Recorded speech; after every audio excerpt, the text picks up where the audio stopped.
is the main difference between pranayama and just breathwork exercise? You can see, we already work so much. Do you need more work? Whatever the work it is. You need more awareness. So when you do the full breathing in pranayama, it's combination of all. So everything is useful. Okay. And everything can become a trap. This one big problem is this attitude of doing into it. Mm-hmm. It's like a task. Okay. It's like this work, I want to do it, I will do it, and I will be successful. Like this kind of attitude. I think the main message to all of us is to walk the talk. Well, hello. Thank you very much for having us here. Can you start by introducing yourself and tell us a little bit about your path and how did you become what you are today? It's a journey of self-exploration. It happened because I was curious about the human mind and how we process things inside. So when I was growing, the questions were there and there was tension.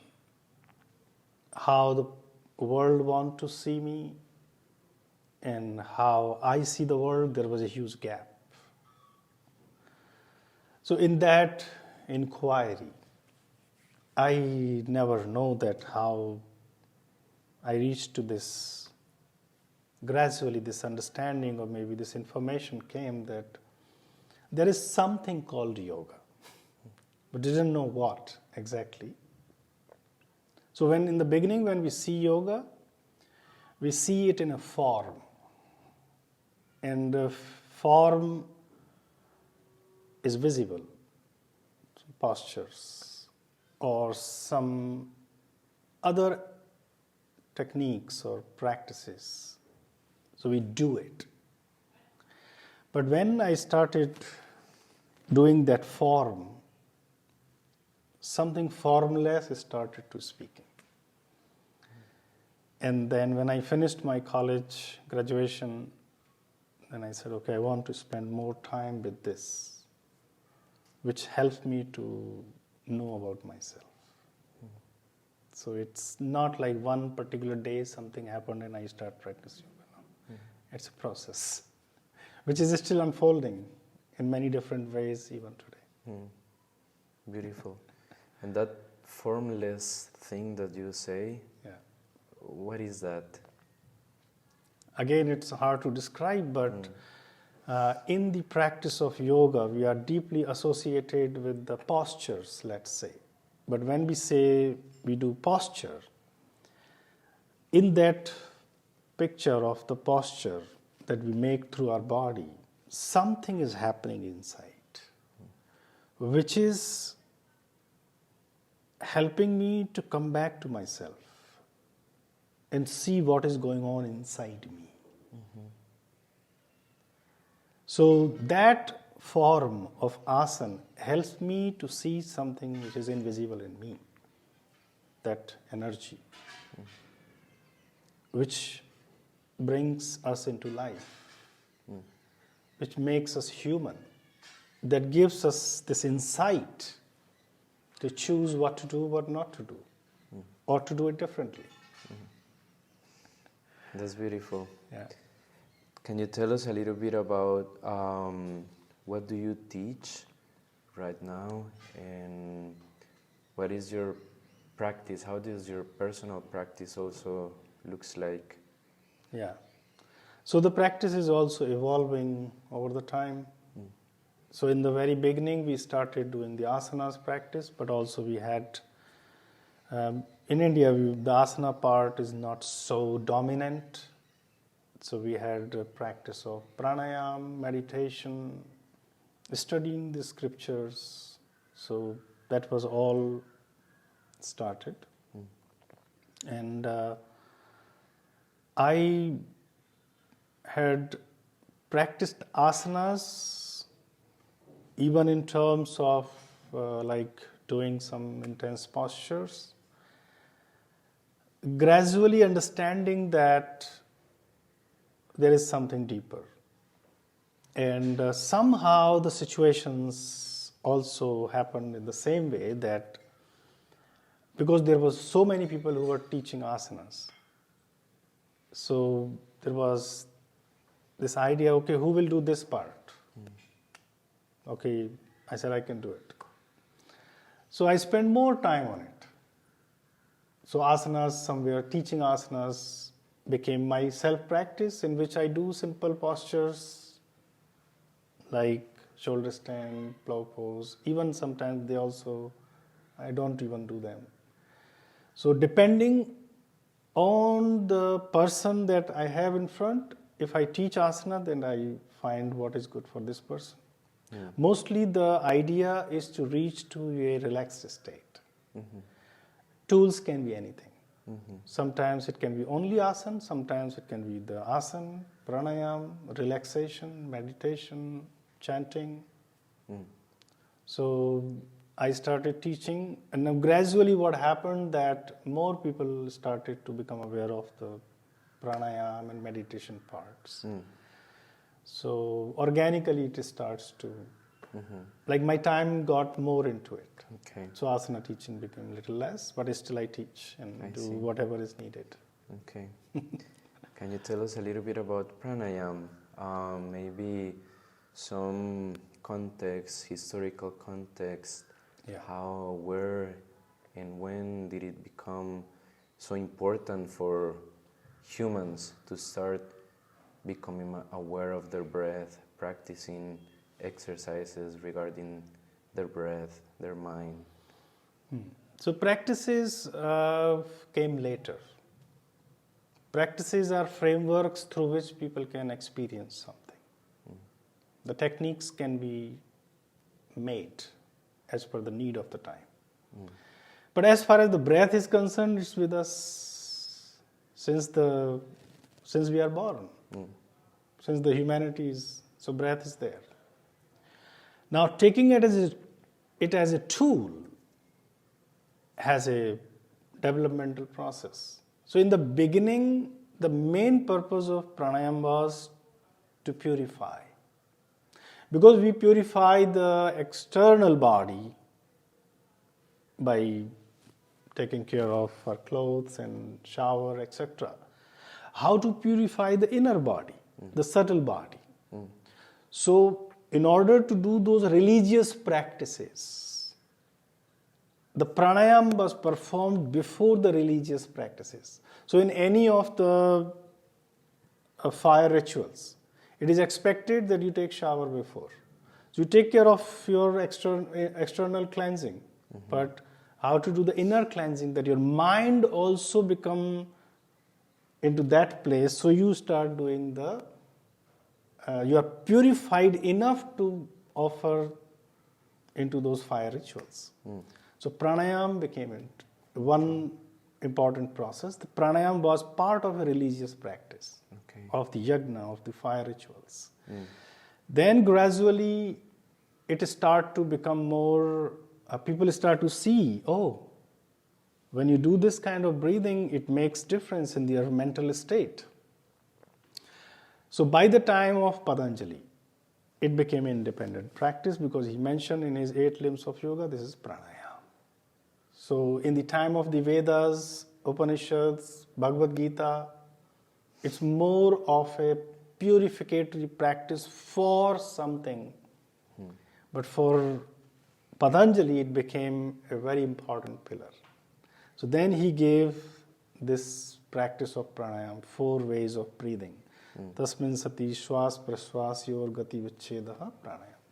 That regulating the inhalation and exhalation is pranayama. So now regulation means stopping it, or it can be making the inhalation longer, shorter. So then Patanjali described. But the pranayama that we today, which is popular today, came when the Hatha Yoga came into the existence. Patanjali never said you do the Nadi Shodhan or this pranayama. He didn't mention anything. So then he said, just breathe a little longer. Also a pranayama. So Bahya Vritti. Breathe in little longer. Another way. So these are the different ways to manipulate or regulate the breathing. That's how the first structured pranayama came into the existence. Okay. Then Hatha Yoga Pradipika, Giran Samhita, and the other Hatha Yogic texts. They put, okay, this is Nadi Shodhan, this is Ujjayi, because they went deep into the subtle anatomy and physiology of the subtle body. So we have all popular practices. The confusion happens in people because they read Patanjali and do the practice of Hatha Yoga. They don't know how they can. It's a growth over the time. Talking about Patanjali, in the 8 limbs, pranayama is after asana. Yeah. And you were saying before Also in that, Hatha Yoga, same. Yeah. After asana. So you were also saying that at the beginning it was also purification of your external body and then purification of your internal body. Yeah. So nowadays, should the practitioner first start with asana before he or she goes into pranayama? Yeah, that will be better. However, see, again, please understand that when Patanjali said Ashtanga Yoga, he didn't mean a linear way of practicing. Because in this way, we never go forward. So if we follow the linear yamas, you never go forward. Yeah. So it's not linear. It's total. All things happens at a time. They are called, Patanjali called them yoganga, limbs of yoga. Okay. Our name is also yoganga. It's coming from the same yoganga anushthanad ashuddhikshay jnana deeptira viveka khyati. That's the beginning of the 8 limbs of yoga. Okay. The limbs of yoga, the limbs grow together. Okay. They don't grow, the leg grows first and then your hand grows later, so it's all together. Okay. But when they say first asana and then pranayama, what they mean to have a relative stable body in order to practice pranayama. So if you are practicing asana first, in a way to prepare, the pranayama becomes effective. Okay. Also, you do your asana practice, but then start sitting for some time. So that's a preparation for pranayama. It's not finished your asana and roll the mat and go, my exercise is over. That's not yoga. That's more from a physical point of view. But asana practice finished, then sit and integrate what happened into the asana. Then what will you do? Naturally observe the breathing. And that's where the pranayama begins. Okay. So so you have to understand, don't be so rigid in that context. Oh, I only do breath work or I only do asana. This is not a matter of fighting like this. Okay. This cannot be separated. They are all together. Okay. Should grow together. But there is a little hierarchy in the context. If you want to do pranayama for 1 hour, then of course you need to have a good sitting capacity. Posture. How does it come? By doing the postures. Okay. So it's more logical. At some point you mentioned the subtle body. Yeah. Can you explain, first of all, what is prana and how does that relates not only to our physical body but to more deeper bodies? Yeah. See, prana has many different meanings in different contexts. One meaning of prana is simply breath. It's one meaning. Another meaning of prana, the force, the vital force or that energy that rides on the breath. Without breath, like using the breath as a vehicle, so the prana can carry forward. So prana is also a subtle energy, a subtle sensation, nervous sensation. When it comes to the kundalini sensations, subtle sensations, they move. That is also movement of prana. So they say the prana enters into the sushumna and reaches to the sahasrara, awakening of kundalini. That is also the movement of prana. So it depends in which context we are talking. It is also only like 5 prana vayus, air. Prana, apana, samana, vyana, udana, they do different functions. They do have some functions in the body. So it has many different meanings. Okay. But essential meaning is that energy, that vital force, which cannot be seen physically, but can be experienced. So, where in this gross physical body, that is how we start to understand about the pranayama, that there is an inner structure. That is the subtle anatomy and physiology of yoga, where these nadis, where this prana is flowing, where these chakras, where these the important energy channels meet. So this entire inner structure is that subtle body, which absorbs things. And when we have this external vision, we don't see it. But now I think it's much easier. People start to see more than the gross body. So actually it's a very interesting thing that now people are becoming more and more aware of the subtle world that is existing within themselves. Because scientifically we got to know, I went for my body checkup and everything is all right, but I'm not all right. Then how do I know I'm not all right? Where something is not all right, it means that it's subtle body. So subtle body, and then also your emotions, your thoughts. So in this way we have these many layers of our existence. So through these practices we are able to deeply see it, because now awareness turns inwards. When your awareness is external, this cannot be seen. I guess it's also very experimentally. If you do your practice and experiment with yourself, you will see or understand also these subtle bodies. Or that's the only way. Talking is not helpful. Sitting there thinking about it, writing research papers, not helpful. You come, feel this cold, and then do it, and then you know, oh, there is something here. I mean, you have to do it. There's no other choice.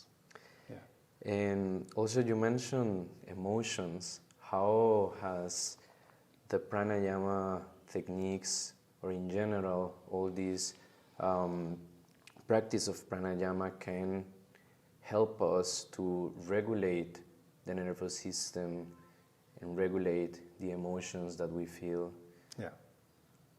So see, the very beginning of pranayama is purification. Purification of what? Purification of course, the emotions and thoughts. Because it was the internal purification. That's why we did it in the very beginning. So it simply means it is directly connected to it. If somebody is mentally disturbed, how can this person do this ritual? So, but of course, when they started, at that time, the context was a little different. Where people's life was difficult, but perhaps less stressful in the context now, the amount of stress that we have. So, the importance of that inner hygiene is more than before. That's why pranayama is important for today's world. Because earlier, the life was so organic and so natural that your stresses will somehow get released. Now, life is so complex. Even though you know everything, things can get stuck inside. So the practice of pranayama is vital in this generation in order to release the absorbed tensions in the body, subtle body. So by connecting to our breath, we start to notice what is happening in the body, in the gross body also. So it's a whole deep mechanism that takes place. Okay. So when we start to practice pranayama, now that's where there is one important thing to understand. Now this going to the practice of pranayama has to go, it has to happen in a gradual way. If you are stressed and you say, I want to do the Nadi Shodhan and I want to get less stress, no. You might get further contracted. Okay. Because you don't have a space. So that's why even physical cleansing processes were given. Kapal Bhati, Agnisa, Rutyan, Neti, Dhoti, all these practices. So that you have little space so the prana can enter inside. Okay. And then the practices of the moment we connect to our breath and if we have a space, then all the tensions at an emotional level or at the thought level or the body level, they start to relax. So the pranayama practice is very powerful to bring regulation on your nervous system. Okay. Because the nervous activity is that which pranayama trains you to get more and more voluntary awareness of. Okay. Otherwise, the breathing is going on by itself. We don't need to do anything. So basically, the pranayama is not like giving more work to your breathing because it's already working so much. So practice of pranayama is becoming aware of that work which is too much already. Reduce it. Okay. It's not about more breathing, but it's less breathing. When you become conscious, automatically the amount of breath you take changes. Okay. So these mechanisms are deeply involved. So when you start to do the practices of breathing, pranayama, these practices start to train your nervous system to bear certain contractions, tensions when you breathe deeply or hold or exhale longer. Your system learns to communicate with you. Okay. So we start to listen to those messages coming through and from. And that's where we get educated. We educate ourselves. So our nervous system tells the body tells the nervous system, there's a fine communication established. Okay. When this communication is not established, we cut and we go into shutdown. So practice of pranayama brings that communication into life. In the beginning, it could be sometimes harder, but when you persist gradually in proper guidance, it can transform the life. There are many different techniques. Yeah. Of course, we hear here and there cooling techniques, more techniques that are more fire pranayama.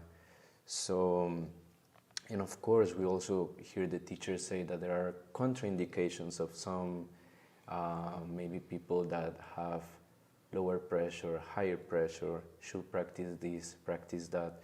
So can you just tell us a little bit about the differences between these and who are these for? Who can better practice these ones and who can better practice those ones? So it's a very broad thing to put together, but we can see that breathing at very first level, which everyone can do, is to connect to their natural breath. Totally harmless. Everyone. In any situation. There's no danger. That's the beginning. Now, that natural breathing which is going on if we can, now it's getting in tune with it. So when we get in tune, it means it's like preparing your musical instrument before you actually play it. Also, another harmless thing is that to learn to empty yourself. That creates a space. Totally harmless. Of course, not in a very exerting manner. Consciously, with awareness, slowly and gradually. Whatever you do is always safe. Okay. So, making your exhalations little longer.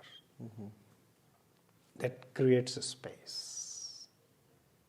From there, we develop the awareness. Okay, there is little space. Now I start to see what is going on in my system. So, the awareness comes into the my nostril. One side is more blocked or open. When I have this kind of situation, suddenly my breath gets faster or slower. It means we start to become aware when we are not doing pranayama. At that time, this tuning in will be helpful. Okay. Everyone can do it. Okay. Then you become more aware of certain patterns of your behavior and thoughts and emotions and breathing. That's where more clarity comes. Okay, whenever I catch cold, one of my nostril gets blocked.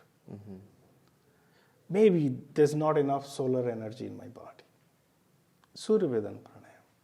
Okay. When you say, okay, when I'm completely free, I feel balanced. It means if I alternate this breathing in, out from the left, Nadi Shodhan, left in, right out, right in, left out. That's something easy again.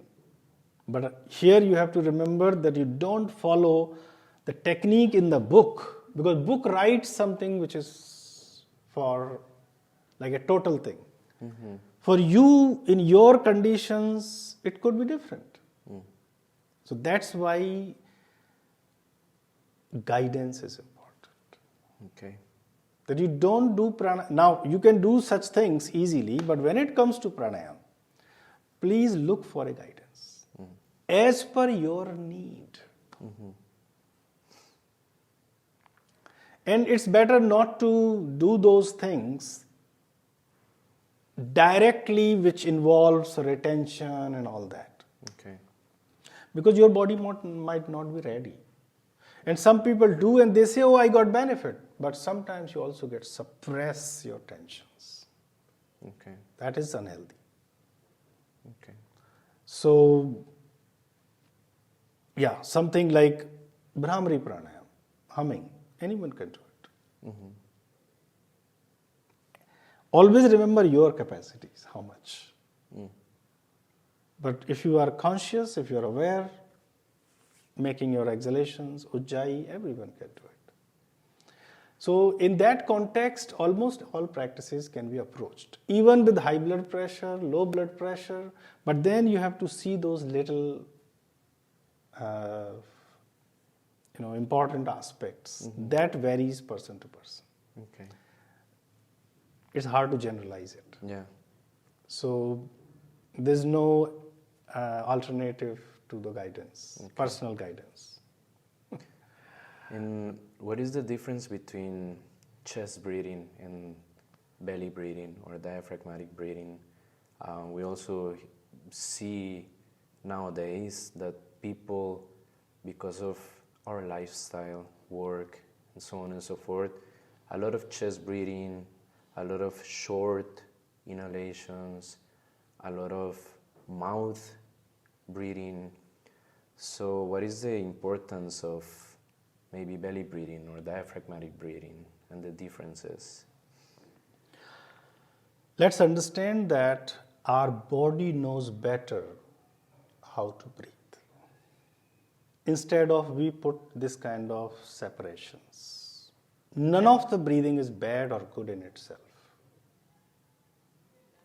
Now, if there is no chest breathing,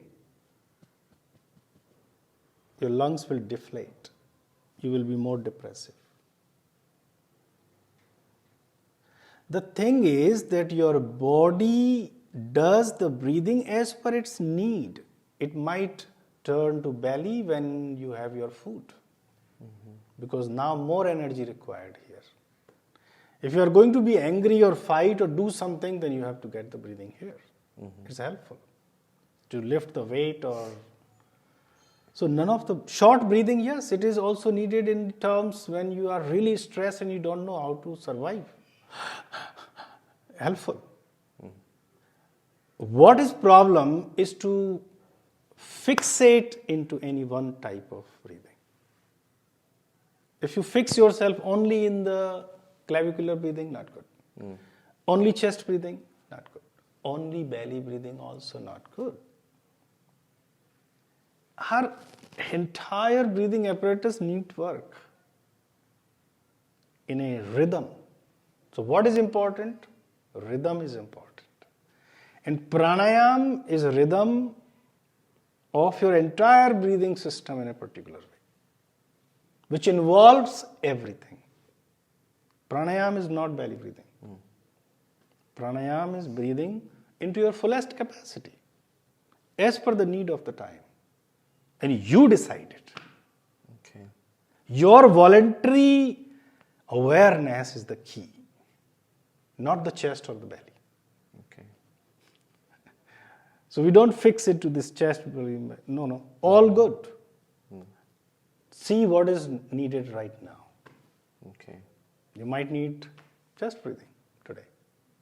Do it. Okay. Just like becoming aware of what it is what my body needs. Exactly. And how we become? When we internalize the awareness. Yeah.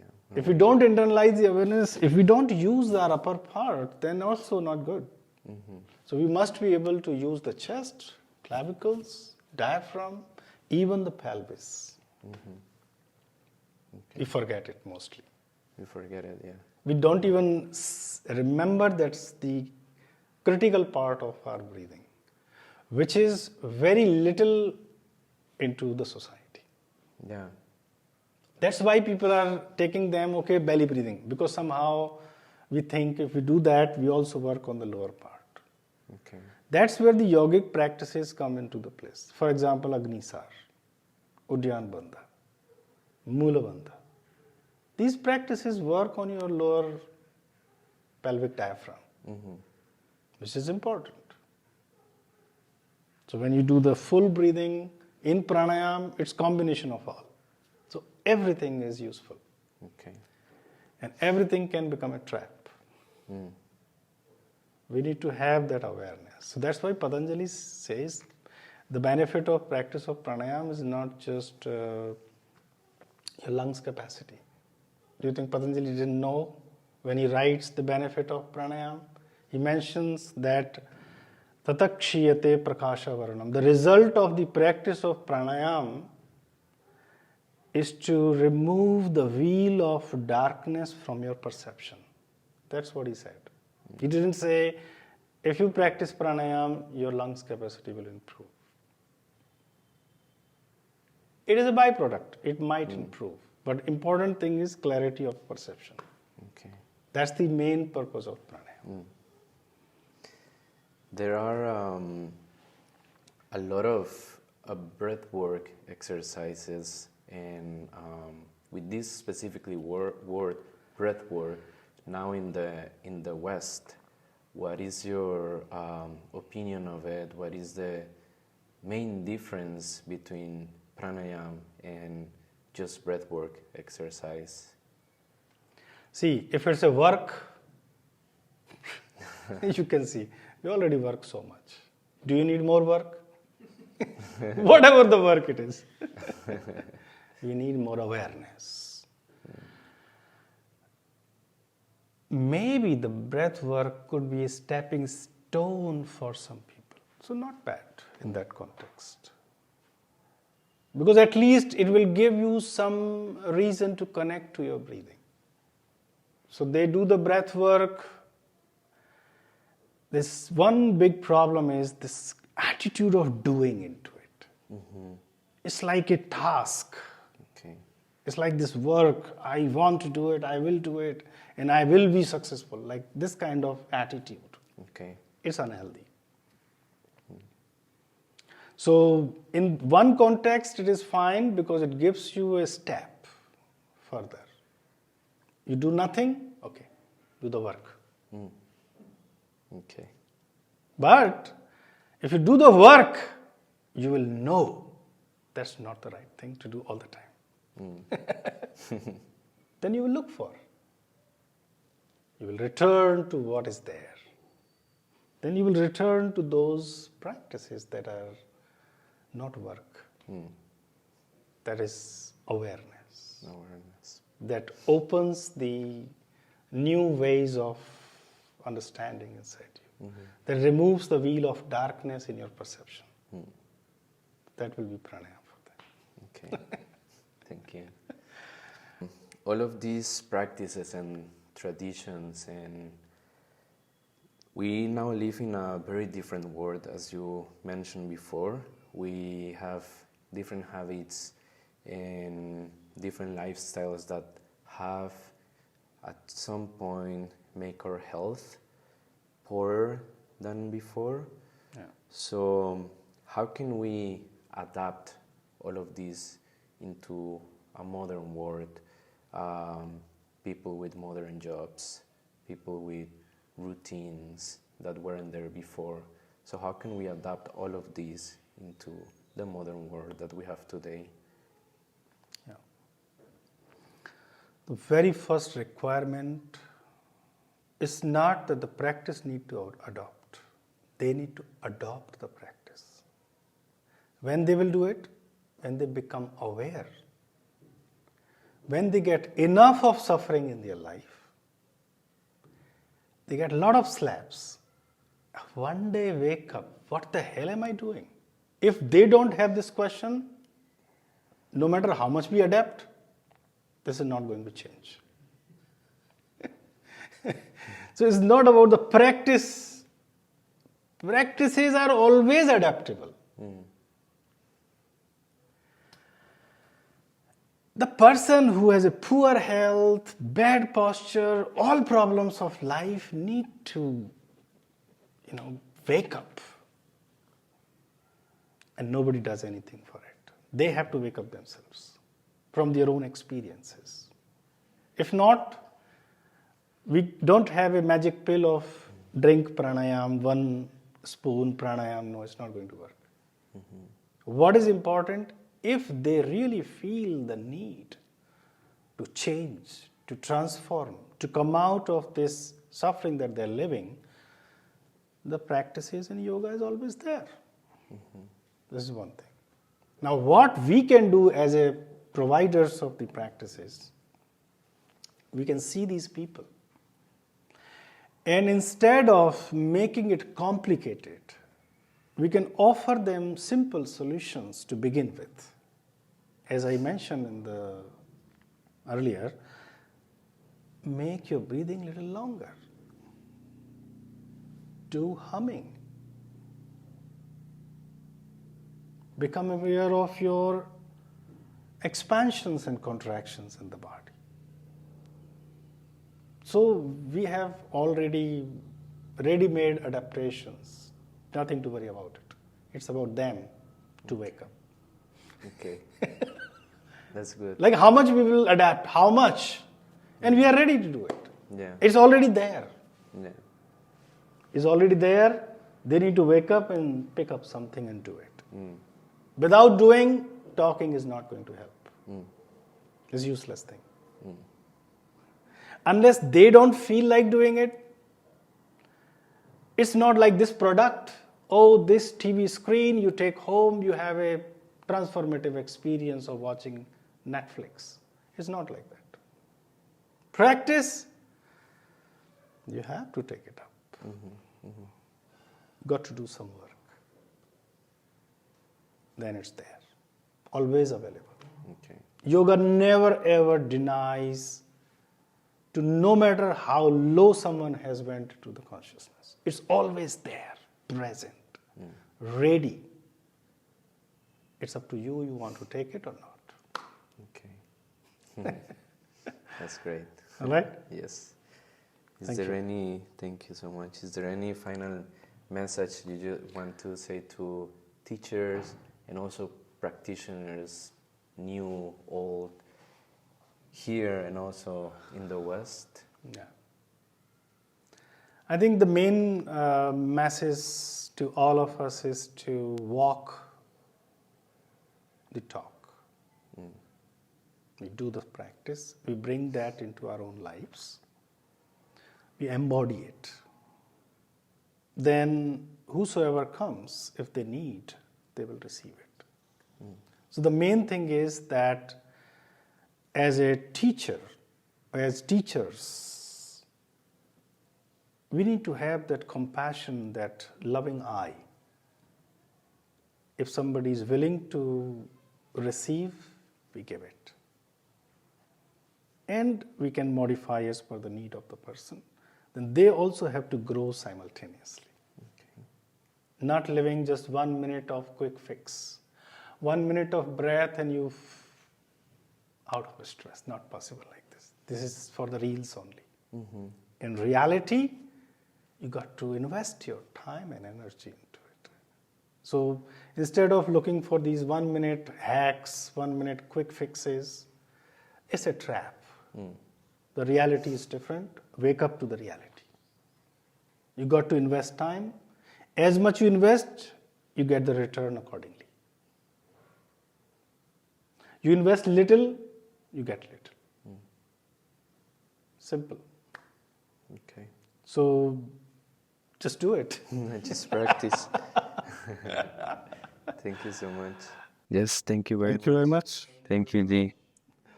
And thank you for these good questions. Of course. I liked it.